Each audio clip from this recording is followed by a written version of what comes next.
last episode, you made it to level 35 and had a score of 348 while discussing the prominent philosophical topics that were on your mind that day. Right. Do you think you can beat that score today? Oh, yeah.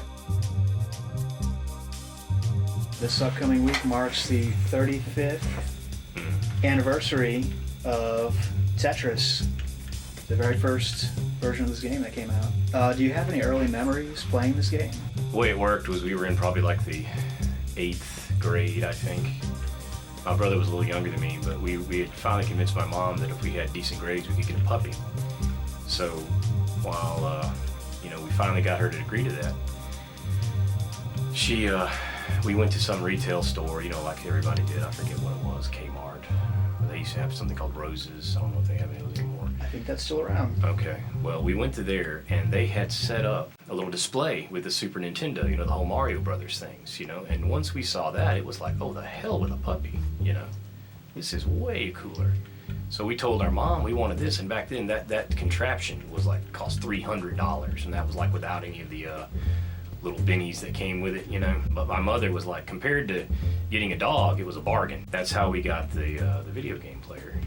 And so from there, you get Super Mario Brothers, but the concept of you've brought this device into the home, and it's such a newfangled thing, everybody in the family wants a piece of the action, so how can we get a game that's more appealing to, say, the older people in the family, like your parents or whatever.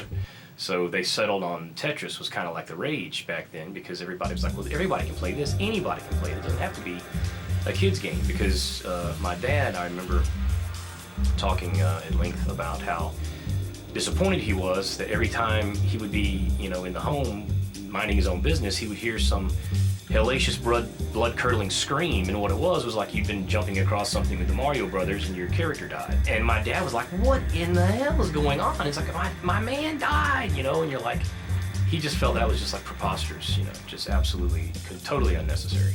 So, you started doing things like, well, the whole family can participate in, Tetris, your mom can play, your brother can play, and then that version that you had back then, they had a couple of, it was very, very, very lo-fi, very simple, and they had a couple of renditions where you could set up a dual screen, and play somebody, separately, and they had a lot of different things like that, and so, you wound up playing like that, and what was gratifying about it, I guess probably the most distressing thing I found about it was you'd close your eyes at night and you would all see these blocks, that was not cool.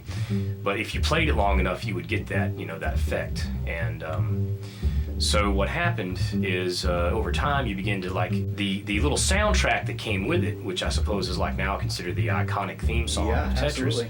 Was mind-numbing. So you would wind up turning the sound all the way down, and then you would make you'd have your own soundtrack, which back then you'd either plug in your tape deck and play something, or if you got tired of the same thing, you'd try to make a custom playlist on your tape deck, so you'd have some tunes to jam to while you played Tetris, and that allowed you to kind of get into a, I don't know if I'd go so far as to say meditative state, but certainly kind of, I hate to use the word catatonic, but you would kind of get in a sense, a trance, and in that kind of trance, you were allowed, not really allowed, but your mind was freed enough to wander, in a way where you were occupied with this task, with this endeavor, and it occupied your brain on a level where you had this thing that you were in the process of doing, but the wandering part of your mind was free to, explore, experience things, and so you would listen to music, and your appreciation of music would be different.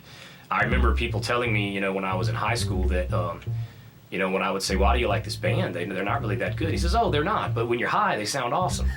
So I would be like, well, what is this? I was such a square. There was no hardcore drug scene in my world, so I never was a big, marijuana smoker. And, both of my parents were drunks, and I wound up probably gravitating toward that. The converse of all that is you begin to have a more contemplative part of your mind, a part of your mind that allows you to consider things you wouldn't normally have considered, or in a format or a process that you might not normally have come along these thoughts, because your mind is not occupied with what am I doing. It was kind of a solitary thing when you were playing Tetris. It really wasn't a a team sport, and so, you know, that's one of the things that I could never adapt to in the modern world, is like playing video games online with people all over the world. I'm like, my attraction to video games at large was that they were antisocial, you know. If I wanted to play a game with somebody, by God, I'd go find somebody to kick a soccer ball with. You know, I'm playing a game because I don't want to talk to anybody. I'm sick of people. I'm tired of dealing with their bullshit, and I want to be alone for a little while. Being alone and being in a contemplative state, your mind takes on different dimensions, different parameters than you probably normally would have, and so you begin to appreciate things more in a full sense, like something like music. You know, long about the time the initial 80s started, everybody was into performers. But once all that kind of bled out, your desire was to be interested in music acts, you know, bands where they wrote their own music and played their own instruments. Sure. And all that kind of stuff. You didn't want to be with, you know, I don't want to like a bunch of poser bands, you know. Instead of listening to the hit or the song that you heard on the, you know, MTV or something, you'd wind up listening to a song that was on like the bottom of the tracks, you know, like something that most people would have considered filler material. But you don't take into consideration the artist really worked on that, you know, and is kind of a little bit more of a fascinating paradigm for that. Can I ask what you might have been listening to? This is like the mid-80s? Yeah, I don't even like the band now, but like Joshua Tree came out in 1987, you know, okay, U2, and that's sure. like, you know, that album still holds up today if you listen to it. I mean, it's a fantastic record, and back then, you know, everybody heard the ones when they were on the video, and you were like, oh, that's the video, I gotta watch that. But, you know, the music on the rest of that record, you know, it kind of opened me up to the idea that there was music out there that you could listen to the entire record. In the last episode, you brought up the concept of the third eye. Mm-hmm. I think this thing means a lot of things to a lot of people. It's a very popular term on the internet to be thrown around right now. What does it mean to you personally? Just you know, being interested in history and being interested in the past. And what happens is in the old images of human anatomy, a lot of the ancient manuscripts would include a eye above the two eyes, and that was meant to denote like understanding or the ability to conceive higher thoughts. You know, if the ancients could understand that not everybody was going to be able to open this third eye, or that this third eye was a part of you, but you had to access it, you know, I think that stands for such a reason, because we have a tendency in the modern world to think that everybody in the past was some primitive, you know, moron that couldn't figure things out. Right. The libraries in Alexandria got burnt by the Romans, and they didn't even mean to. It just happened, and they were like, well, what are you going to do now? The third eye, I guess, to me, would mean having the ability to discern what's happening in your life in real time versus letting someone else tell you this is what's happening.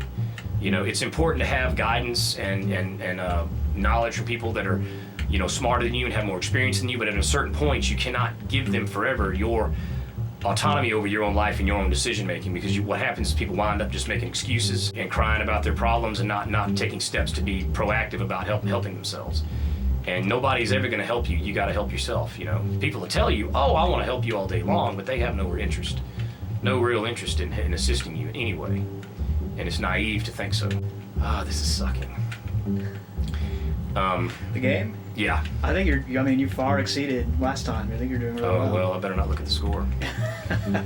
You know, there's a metric out there for every perspective, and when people get lost in, you know, people need to blame something, because self-responsibility sucks. Nobody likes having to say, yep, I screwed that up, it was my fault. Right. Everybody likes to say, yeah, you know, I would have done this, but, you know, that sounds a lot better than, you know, I overslept on the interview day, you know. I think most people would agree that you're, like, exceptionally good at this. I don't know. Would you ever entertain the idea of competing in this, like, in an official capacity? Yeah. You have to be objective about something like that. I mean, it's unrealistic to imagine that you're going to, like, I'm going to do a career change at my age and I'm going to be a professional video game player. That's not realistic. I'm just doing this because I enjoy it, and this gives me a forum to kind of do some mental health expansion on a variety of subjects like what we're talking about, so that even if I don't benefit from something, you know, somebody else might hear these things because they might be questioning some things in their life, and we're all questioning things, and I don't want people to come up with an answer that I want to give them. I just think that it's really a lot more important to come up with your own answer of things than let someone else say, this is the way it is. I think that's just something that's really missing in our world. Oh man, I didn't mean to do that. The last episode, you kind of started off on how you had some life experiences that lent itself to perspective and how important it is for people to gain their own perspective. Would you be open to expanding on some of these experiences? Yes, yeah. When you're young, and it's easy to discount your instincts and think that maybe I'm wrong, maybe I'm not the smart person I think I am, and you let other people take that role away from you and say, well, I'm going to listen to them because clearly they're much smarter than I am. And that's a dangerous position to put yourself in. People, even if they don't want to take advantage of you, they will take advantage of you because they don't have a choice. I mean, that's like their... it's kind of like, the scorpion and the toad. You swam across the lake with this guy, and here he's, he just, get over there. Even though that's not going to help me, at least it's not stacking up. Right. I think I'm running into problems here. But the idea of being manipulated is always in the back of somebody's mind. I wonder if I'm being manipulated. But then one day you wake up and you realize, hell yeah, I was manipulated. And then you're like, why was I manipulated? And you find out, I gave this person the power over me to manipulate. Oh, I screwed that up. Really screwed that up. I gave this person the power to manipulate me, and they didn't even do it because they wanted to. It was just that was their nature. They didn't have a choice. And you enabled them to take from you your decision-making, your power, your life. And you want to blame someone, but really the only person you can effectively blame is yourself. And it's just a disheartening, position to be in, realizing that you may have wasted, many years, doing something like that, and expecting some type of validation or reward for doing that, when in reality, you were just like any other schmuck, and. I think that's it's just a hurtful thing for people to have to accept, and nobody wants to accept it. And once you realize that you have to take responsibility for your own life, you become very conscientious about just whose decisions you let influence you, And that's what I would say, my experiences in being very careful about just who you let in your head, because not everybody's got your best interest at heart. You have to learn from it. You can't pretend it didn't happen, because it did happen. Have the past in your heart, respect the past, but not let that dominate your future. You have to learn from it. That's what I would say. Okay. How do you feel about your performance here today? I mean, you far exceeded... I could have done better, but I got distracted.